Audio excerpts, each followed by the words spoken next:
Ek wil vanoggend vir jou vertel van 'n baie belangrike en suksesvolle man. Hy het mag gehad, aansien, rykdom, mense het hom met baie respek hanteer. Hy was 'n oorlogsheld. Hy was die hoof van die weermag. Hy was 'n baie dapper soldaat. Hy het selfs toegang tot die koning gehad. Die koning het na hom geluister. Die koning het hom in hoë aansien geag. 'n Man met baie eer. En die belangrikste dalk van alles, hy is deur die Here gebruik. Ons ontmoet hom in 2 Konings 5 vers 1. Hy was 'n belangrike man en hoog in aansien by die koning, want die Here het deur hom groot oorwinnings aan Aram gegee. As jy so van buite af kyk, dan lyk dit, ja, hierdie ou het nou al die sukses. Hy het alles wat 'n man kan begeer. Die koning hou van hom, hy het 'n oop deur na die koning toe. Die mense respekteer hom, hy het guns by God, hy het guns by mense, en hy het nog 'n oulike en 'n goeie vrou gehad. Alles wat 'n man kan begeer. Wat meer kan 'n mens soek? Van buite af lyk dit vir ons soos hierdie is die suksesvolste man. Alles wat jou hart kan begeer. Tot jy die einde van hierdie vers lees. Die einde van die vers sê, maar hy was melaats. Een woord verander hierdie hele storie. Maar hy was melaats. Van buite af kan ons lewens vir mekaar so mooi lyk. Dit kan so wonderlik lyk. Dit kan so aanloklik lyk. Maar elkeen van ons wat vandag in hierdie plek sit, het 'n maar. Daai vrou lyk altyd so happy-go-lucky. Maar jy weet nie hoe eensaam is sy nie. Daai man lyk of alles net altyd goed gaan met hom. Maar jy weet nie hoe hy worstel met verslawing in sy lewe nie. Daai gesinnetjie, hulle lyk so lief vir mekaar. Hulle lyk asof alles net maanskyn en rose in daai huis is. Maar jy weet nie van die politiek agtertoe deure nie. Ons sit hier by mekaar op 'n Sondag en ons het ons mooi kerkklere aan en ons weet nie van mekaar se maars nie. Voor jou sit dalk 'n tannie met 'n maar. Agter jou sit 'n oom wat deur 'n worsteling en 'n maar in sy lewe gaan. Ons het elkeen ons eie storie, ons het elkeen ons eie maar, en dan wil ek jou vandag vra, kom ons wees geduldig met mekaar. Want jy weet nie wat is die maar waardeur die persoon langs jou gaan op hierdie stadium nie. Hierdie man se naam is Naaman. Naaman, die leerowerste van Aram, wat alles het wat sy hart kan begeer. Hy het beheer gehad oor 'n land se weermag. Daar duisende soldate moes doen wat Naaman vir hulle sê, maar hy het nie beheer oor sy eie gesondheid gehad nie. Sien, daar's baie goed wat ek en jy kan beheer in hierdie lewe. Maar daar is net so baie goed waaroor ons geen beheer het nie. Naaman kon nie die beste dokters in daai tyd die meeste geld wat hy kon kry betaal om hom gesond te maak nie. Dit was buite sy beheer, die melaatsheid. Daar's sekere goed wat ek en jy nie vir onsself kan doen nie. Wat ons die Here voor nodig het, wat net die Here vir ons kan doen. Ek en jy kan sekere goed in ons lewens hanteer, maar daar is so baie goed wat buite ons beheer is, wat ons nie vir onsself kan regkry nie. En ek weet die Here gebruik baie keer mense om ons te help. Ek dink mense is die Here se instrumente, hy gebruik mense. Maar hy gebruik partykeer mense wat ons nie gedink het aan nie. Ons dink dit moet 'n baie slim dokter wees, wat vir Naaman 'n salfie maak, en dan smeer hy dit aan die melaatsheid en dan gaan dit weg. Ons dink menslik gesproke, wie is die mense wat die Here kan gebruik om ons te help? Die bankbestuurder, of die skoolhoof, of die baas. Ons dink in terme van mense met aansien wat ons kan help. Maar die Here dink anders as ons. Want in Naaman se storie lees ons, die eerste persoon wat die Here gebruik in Naaman se lewe, is 'n slawe dogtertjie. Ons lees in 2 Konings 5 vers 2 tot 4 die volgende. Op een van hulle strooptogte het die Arameërs 'n jong dogtertjie uit Israel ontvoer, wat Naaman se vrou se bediende geword het. Sy het vir die vrou gesê, ag, as meneer net by die profeet in Samaria kon uitkom, dan sal hy vir meneer van sy melaatsheid gesond maak. Naaman het by die koning gekom en hom meegedeel wat die dogtertjie uit Israel gesê het. 'n Jong slawe dogtertjie, sy het nie geld nie, sy het nie aansien nie, sy het nie eer nie, maar sy het 'n stem en sy het woorde. En die Here gebruik 'n jong dogtertjie om nie eers self met Naaman te praat nie, om met sy vrou te praat. En sy vrou vertel vir hom van 'n profeet in Samaria. Naaman was eintlik die hoogste sport van die sosiale leer in die antieke tyd. Hy het status en roem en eer en rykdom en alles gehad. Hy was bo op die leer van die samelewing. Hierdie jong slawe dogtertjie was heel onder. In die antieke tyd het vrouens en kinders en slawe geen regspersoonlikheid gehad nie. So hierdie 3 groepe, vrouens, slawe en kinders, moes deur een of ander man, jou pa, jou man, jou meester, beheer word. Jy was 'n besitting. Hierdie jong slawe dogtertjie is al 3. Sy's 'n kind, sy's 'n slaaf en sy's 'n vrou. Jy kan nie laer kry as dit nie. Die Here kies om deur 'n jong slawe dogtertjie die boodskap van Elisa by Naaman uit te kry.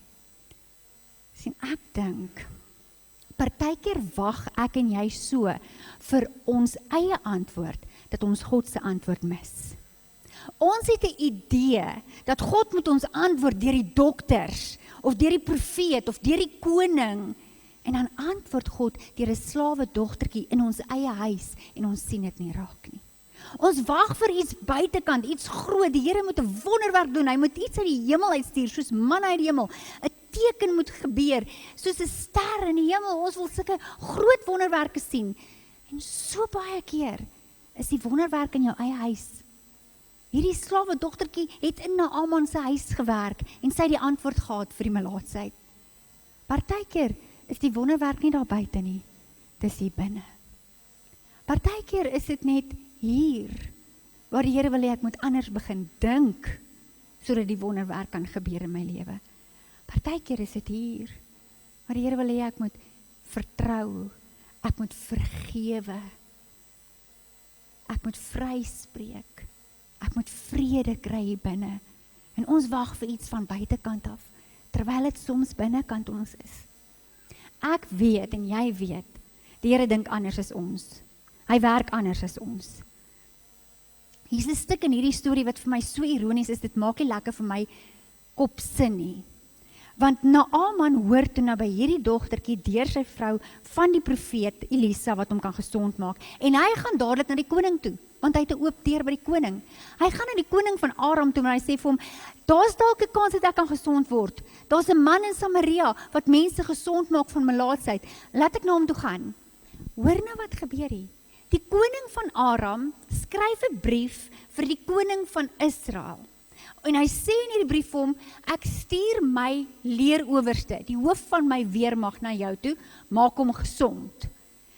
Laat ek net gou reverse. Ek het nou vir julle gelees, hierdie slawe dogtertjie was op een van die Arameese strooptogte deur Israel gevange geneem. So op hierdie stadium in die geskiedenis is die Arameërs besig om die Israeliete te onderdruk. Hulle val hulle land in, hulle steel hulle oeste, hulle steel hulle dogtertjies as slawe. Maar nou wil hierdie koning hê, die koning van Israel moet sy leerowerste gesond maak, sodat hy nog verder kan Israel inval. Ek dink is die ideale kans vir die koning van Israel om net ontslae te raak van Naaman. Dit klink net menslik gesproke vir my. Okay, dalk het die Here Naaman na Israel toe gestuur sodat die koning ontslae kan raak van die hoof van die weermag sodat hierdie strooptogte kan eindig. Dis soos my kop dink. Maar weet julle wat doen hierdie koning van Israel? Jerobeam, die koning van Israel. Toe hy die brief lees van die koning van Aram af, toe gaan hy in 'n panic attack. Sê, is ek God? Hoe kan ek 'n mens gesond maak? Ek kan jou nie gesond maak nie. Wat gaan hulle nou aan ons doen as ek jou siek terugstuur? Ek kan jou nie gesond maak nie. Gelukkig het Elisa gehoor van die storie en hy sê, stuur die man vir my. Maar die ironie van hierdie saak is dat die leerowerste wat die strooptogte laat uitvoer, siek voor die koning van Israel staan. Die Here werk snaaks, nê? Anders is wat ons dink. Ons sou dink, nee, jy kan nie hierdie koning vra om gesond te maak, sodat hy jou mense nog verder onderdruk nie. Maar God werk op ander maniere. God dink soveel anders as ons. Ons dink soos Naaman. Die konings gaan ons help. Die profeet gaan ons help. God dink aan 'n diensmeisie. En weet jy wat laat my dink, as die Here 'n diensmeisie kan gebruik, 'n slawe dogtertjie kan gebruik, dan kan hy seker vir my en vir jou ook gebruik. Onthou julle vir Dawid, toe die profeet Samuel na sy pa Isaai se huis toe gaan en sê, een van jou seuns gaan koning word, toe staan Dawid se ouer broers voor Samuel, een langer en aantrekliker as die ander een, en almekaar sê die Here, dis nie hy nie, lees saam met my wat sê 1 Samuel 16 vers 7, maar die Here sê vir Samuel, moenie volgens voorkoms of grootte of liggaamsbou oordeel nie, want ek het hom nie gekies nie. Dis nou een van Dawid se boeties. Die Here neem nie besluite soos mense nie. Mense oordeel volgens uiterlike voorkoms, maar die Here kyk na die binnekant. Ons is almal skuldig daaraan. Ons kyk na die buitekant. Ons kyk na die geld, die roem, die eer, die status, die persoon se posisie, daar kan hy my help, daar kan sy my help. Maar die Here kyk nie daarna nie. Hy kyk na die hart. En my gebed is vandag vir jou, vir my. Here, help ons om meer soos U te kyk en minder soos mens te kyk. Want ons wag vir 'n antwoord wat ons prentjie pas, terwyl die Here dalk besig is om 'n antwoord vir ons te stuur wat ons heeltemal miskyk. Hierdie verhaal speel af 850 jaar voor Christus. So dit beteken is amper 3000 jaar terug. En vandag nog preek ons oor 'n slawe dogtertjie in Israel, wat in Israel gevange geneem is in Naaman se storie. Vandag nog preek ons oor haar. En vir my sê, as jy net jou deeltjie doen, dalk het jy nie status nie, dalk het jy nie geld nie, dalk het jy nie eer en roem nie, dalk het jy nie 'n oop deur na koning nie, dalk het jy nie al hierdie goed wat Naaman het nie, maar weet jy wat het 'n slawe dogtertjie gehad? Sy het 'n stem gehad, sy het woorde gehad, en sy was die antwoord op Naaman se maar. Jy het ook 'n maar in jou lewe. Wat is jou maar? Alles gaan goed, maar as hierdie een ding net opgelos kan word in my lewe, maar as die Here net hierdie een gebed vir my kan antwoord, maar as hierdie ding wat ek nie beheer oor het nie, as hierdie ding net uitgesorteer word, wat is jou maar vandag? 'n Slawe dogtertjie was die antwoord op Naaman se maar. As ek en jy gewillig is om te luister na die fluister van die Heilige Gees, as ek en jy gewillig is om net ons deeltjie te doen, al is dit net om vir iemand te vertel van Jesus, kan ek en jy die antwoord op iemand anders se maar wees. Ons wag vir wonderwerke uit die hemel. Miskien sit die wonderwerke voor ons. Miskien is die Here dalk besig om in jou hart te werk om iemand anders se wonderwerk te wees, om die antwoord op die maar van iemand anders te wees. As ons net saamwerk, is ons almal potensiële wonderwerke vir ander mense, as ons gehoorsaam is aan daardie stem. En hierdie storie gaan aan. 2 Konings 5 vers 9 sê, toe Naaman met sy wa en perde daar aankom, het hy stilgehou voor die deur van Elisa se huis. Elisa het 'n boodskap na hom toe gestuur. Gaan was jou 7 maal in die Jordaan, dan sal jy gesond word en rein wees. Naaman het vererg weggery en gesê, ek het daarom gedink, hy sou uitkom en gaan staan, die naam van die Here sy God aanroep, dan sy hand heen en weer oor die plek beweeg en so die melaatsheid wegneem. Is die riviere in Damaskus, die Abana en die Parpar nie beter as al die waters van Israel nie? Kan ek my nie daarin was om rein te word nie? So het hy woedend daarvandaan teruggery. Hy vererg hom. Elisa kom nie eers uit sy huis uit nie. Naaman was 'n baie belangrike man, 'n suksesvolle man. Hy was gewoond almal doen wat hy vir hulle sê, tot die koning luister vir hom. Baie aansien en eer, en die man van God kom nie eers uit sy huis uit nie. Hy het daarom gedink, daar gaan daarom so 'n bietjie moeite gedoen word vir hom. Daarom net vir my 'n broodjie aanbied, 'n beker water. Daarom gaan jy jou God aanroep en iets gaan gebeur uit die hemel. My melaatsheid gaan wonderbaarlik genees. Daar's so 'n stukkie hoogmoed in ons almal. Ek het daarom gedink, teen die tyd sou die Here my al geantwoord het. Ek het daarom gedink, ek verdien beter as dit. Ek het daarom gedink, die Here sal my gebed hoor. Ek het daarom gedink, die Here sal my antwoord. Ek verdien dit. Nee. Eintlik verdien ek 'n houtkruis. Dis wat ek verdien. Jy kan nie voor God staan, vir hom sê wat hy moet doen nie. Ons het dit verkeerd om. Ons is nie in die posisie om God voor te skryf nie. Hy is God. En ons is mens. En Naaman moes dit leer. Jy kan die weermag rondchant. Jy kan tot die koning manipuleer. Maar jy kan nie vir God manipuleer nie. Jy kan nie God se arm draai om vir jou sin te gee nie. Jy kan nie vir God laat werk vir jou nie. God is God. En solank as wat ek dink, ek het daarom gedink. Solank as wat ek my vererg vir die Here, omdat hy nie optree soos wat ek gedink het nie, gaan ek nog nie my wonderwerk kry nie. Het julle gesien, hy het homself vererg, en toe praat hy homself tot hy woedend is. Ons vererg onsself eers, en dan begin ons daaroor praat, dan begin ons daaroor top, en dan raak ons vieser, en later is ons so woedend vir die Here, en vir ons omstandighede, en vir ons maar, laat ons soos daai 2-jarige die tantrum gooi, en te sê, eina, en slaan en beklei, en tekere gaan. Die Here wou Naaman op 'n plek bring, waar hy besef, ek is nie God nie. Ek is nie in beheer nie. Ek verdien eintlik die dood, as dit nie vir God was nie. Daar's 'n spreekwoord wat sê, God often offends our pride before he heals our hearts. Naaman, Alta, klim af van die troontjie af. Daai troontjie was nie vir jou gebou nie. Die troontjie in jou hart behoort aan die koning. Solank as wat jy op die troon van jou eie hart sit, kan die Here nie die wonderwerke laat deurvloei nie.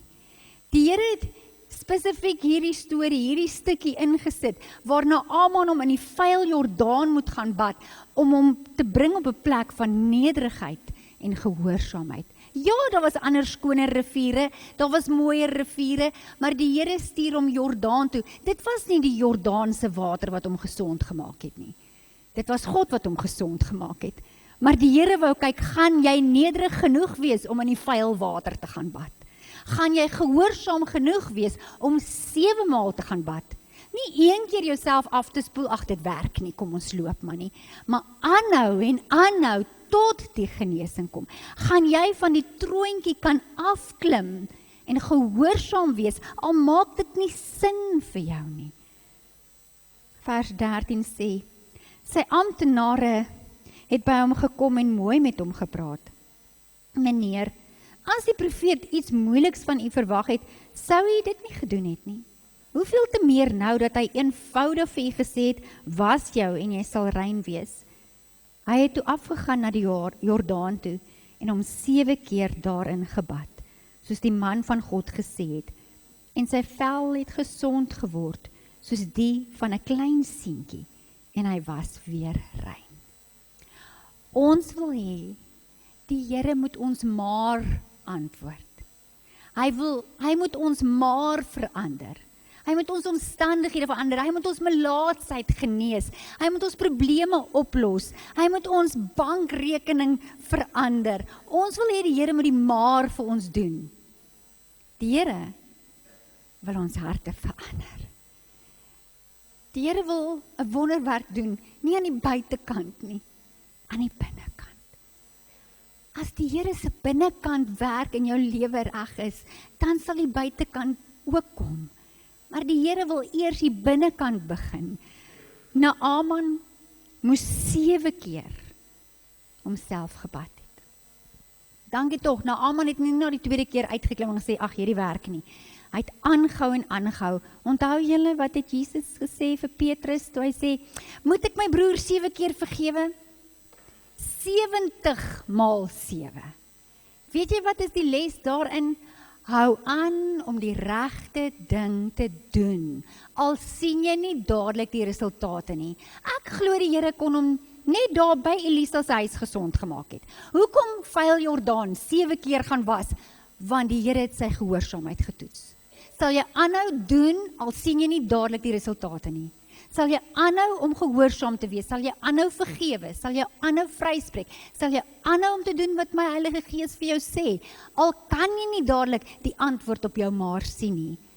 Die Here het sy gehoorsaamheid getoets, want ek het geleer, genesing kom eers na gehoorsaamheid. As jy doen wat die Here vir jou sê, dan lees ons, nadat hy gesond geword het Naaman teruggegaan na Elisa toe. En hierdie keer het Elisa uit die huis uitgekom, want daar het 'n veranderde man voor hom gestaan. Dit was nie die belangrike, suksesvolle leerowerste met baie geld, wat siek en melaats voor Elisa gestaan het nie. Hier was nou 'n gebroke, vernederde, gehoorsame man, wat God ontmoet het. Genees, nie net van sy melaatsheid nie, maar van sy hoogmoed ook. En nou het Elisa uitgekom. En Naaman sê vir Elisa, asseblief, ek wil jou 'n groot guns vra. Ek wil 2 donkies vol laai, ek wil 2 donkie vragte grond, sand, van hier af saamvat na my huis toe. Asseblief kan ek 2 donkie vragte sand kry hier by jou. Ek wil van hierdie sand saamvat na my huis toe.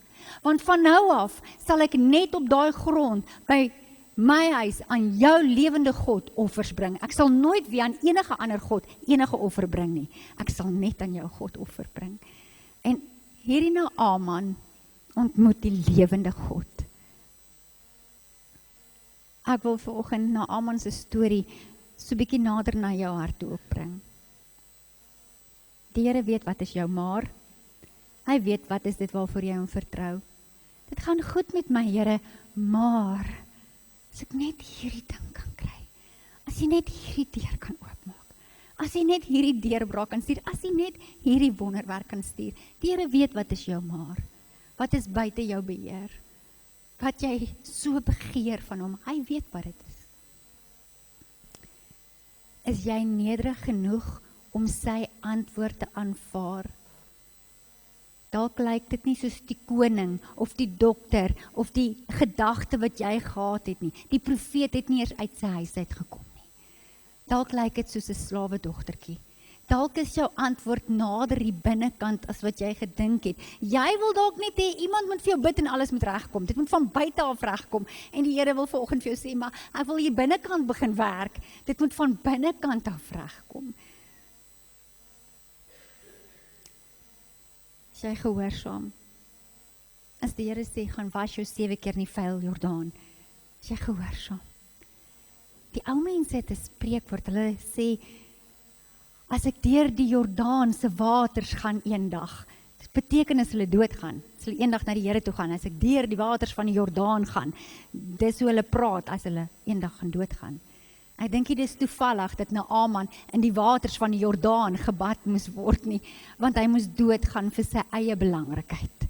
Hy moes doodgaan vir sy eie eer en status en roem en hy moes eers doodgaan vir homself om te kan lewe vir God. Is jy al daar waar jy kan sê, okay Here, my antwoord op maar lyk so, maar ek is bereid om my antwoord te offer. Te sê, wat is u antwoord? Help my om te sien soos u sien en nie soos ek sien nie. Want ek kyk na die buitekant, maar u kyk na die binnekant. U sien die groter prentjie raak. Kan ek en jy gehoorsaam wees? Ons eie planne, ons eie wil, ons eie antwoord op maar neerlê. Ophou om die tantrums te gooi. Ophou om te dink ek verdien, ek het daarom gedink. En net sê, Here, ek verstaan nie alles nie, maar ek kies om u te vertrou. Want ek weet, u doen dinge wat ek nie nou kan sien of verstaan nie, maar op die ou end werk alles ten goeie mee. Naaman het gesond teruggegaan huis toe, nie net fisies nie, maar ook geestelik. En my gebed volgend is, dat ons gesond uit hierdie plek uit sal stap. Nie net fisies nie, maar geestelik, dat ons op 'n gesonde plek geestelik sal kom, waar ons kan sê, Here, ek gee oor. Ek is moeg gefight, ek is moeg gebeklei, ek is moeg getantrum. Ek gee dit in u hande. Antwoord my maar, soos wat u dink, die beste gaan wees. Dit kos nederigheid, om gehoorsaam te wees aan die Here. Ons menslike gene is geneig om hoogmoedig te wees. Dit kom net menslik. Jy hoef nie vir jouself te sê, wees hoogmoedig nie, dit kom net van self. In ons menslikheid wil ons onsself vererg en wil ons kwaad raak as dinge nie uitwerk nie. Dis hoe ons menslikheid is. Maar dit kos nederigheid om te sê, Here, laat u wil geskied. Here, verander my hart. Ek wil sien soos wat u sien, ek wil hoor wat u sê. Here, gebruik my om iemand anders se maar te antwoord. Maar om vandag oor te gee en te sê, Here, hierdie maar waarmee ek loop, kom gee dit vandag in u hande. Help my om gehoorsaam te wees. Wil jy nie dit waarmee jy worstel vanoggend vir die Here gee?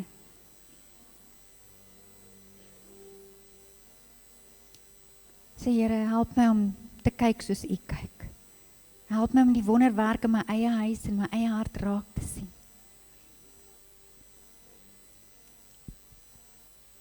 Here, help my om te besef, U is die enigste een wat op die troon van my hart kan sit. Help my om vrede te maak met u plan. Al lyk dit anders as wat ek gedink het. Help my om u rarig te vertrou. Ek verstaan nie hoe die een koning vir die ander koning sê, maak my leerowerste gesondheid. Dit maak nie sin nie. Maar daar's 'n storie, agter die storie, wat ek nie hoef te verstaan nie. Ek moet net vertrou. Ek bid, Here, dat U ons die genade sal gee om U te dien, om U lief te hê, om nederig en gehoorsaam te wees, tot ons wonderwerk opdaag. Genees ons harte vandag van selfsug, van verergernis, van woede, van hoogmoed. Bring ons net op 'n plek van nederige gehoorsaamheid. Kom verander ons harte, Here. Help ons om te kyk soos U. Amen. Ek het gewonder, hoe het Naaman, toe hy by die huis kom, by hierdie slawe dogtertjie en by sy vrou, vir hulle vertel wat het gebeur? Ek dink hy het net die Here aanbid. Sê, ek het die lewende God van Israel ontmoet. Ek het die God ontmoet van jou mense. En hy het God geëer en God aanbid, want hy het sy maar gekry. Hy het die antwoord op sy melaatsheid gekry en hy het die Here met dankbaarheid en met soveel aanbidding net aanbid vir wie hy is. Hoe sal jy die Here aanbid as hy jou maar vir jou vandag gee? As hy jou vandag gesond maak van die melaatsheid, as hy vandag vir jou gee, dit wat jy graag wil hê, die maar in jou lewe, hoe gaan jy hom dan aanbid? Wil jy nie in geloof saam met my die Here aanbid soos wat jy dink Naaman die Here aanbid het, toe sy vel soos 'n seentjie sin geword het na die melaatsheid nie? Wil jy in geloof vandag sê, Here, ek glo, of die wonderwerk nog ver is, of naby is, of dit binne my is, of buite my is, Here, ek glo, U gaan vir my deurkom, en ek gaan nou al begin dankie sê, vir die antwoord wat U besig is om vir my voor te berei.